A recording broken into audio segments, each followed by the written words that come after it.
मोहनदास करमचंद गांधी एक ऐसा नाम जिन्होंने सिर्फ आजादी की राह नहीं दिखाई बल्कि टैक्स यानी कर जैसे अन्यायपूर्ण कानून के खिलाफ आवाज भी उठाई। गांधी जी का मानना था कि टैक्स जनता की भलाई के लिए होना चाहिए, ना कि उनके शोषण के लिए। अंग्रेजों के समय भारत की जनता पे तरह तरह के टैक्स लगाए जाते थे। किसानों से ज्यादा कर लिया जाता था, व्यापारियों पे ज्यादा कर लगाया जाता था। इससे गरीब और किसान बहुत ज्यादा परेशान हुए। बहुत लोगों को तो अपना घर और जमीन तक बेचनी पड़ गई। सन 1917 में बिहार के चंपारण जिले के किसानों से जबरदस्ती नील की खेती कराई जाती थी और उनको भारी टैक्स भी भरना पड़ता था। ये सब समस्या गांधी जी के पास पहुंचा तो गांधी जी ने एक समस्या को सुलझाने के लिए चंपारण आए और शांतिपूर्ण आंदोलन यानी सत्याग्रह चालू की। यह गांधी जी का भारत में पहला बड़ा आंदोलन था जिसमें अंग्रेजों को झुकना पड़ा। इस आंदोलन ने दिखा दिया कि अगर जनता अन्यायपूर्ण टैक्स और कानून के खिलाफ एक हो जाए तो बहुत बड़ी ताकत बन जाती है। फिर अंग्रेजों ने नमक पर भी टैक्स लगा दिया, वो नमक जो गरीब और अमीर की थाली में आता है। गांधी जी ने इस कानून को सीधी चुनौती दी और 22 मार्च 1930 को अहमदाबाद से चलकर दांडी तक 240 मील की यात्रा शुरू की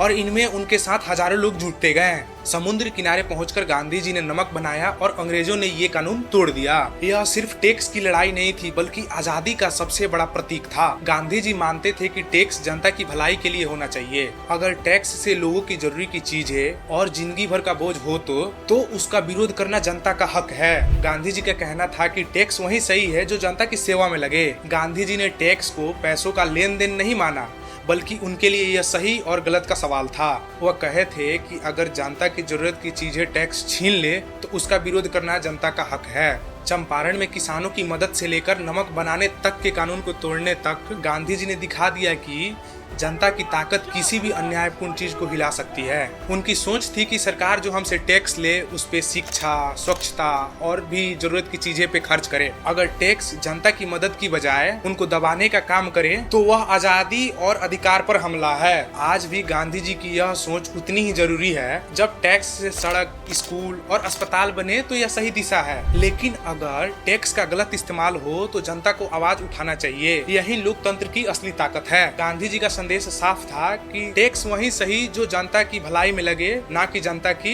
बोझ बने। बाकी आप क्या कह रहा है कमेंट में जरूर बताइए। अगर आप भी ऐसा ही वीडियो देखना चाहते हैं तो सबसे पहले आप मेरे चैनल को सब्सक्राइब कर लीजिएगा ताकि कोई भी हम वीडियो डाले तो सबसे पहले नोटिफिकेशन आपके पास पहुंचे।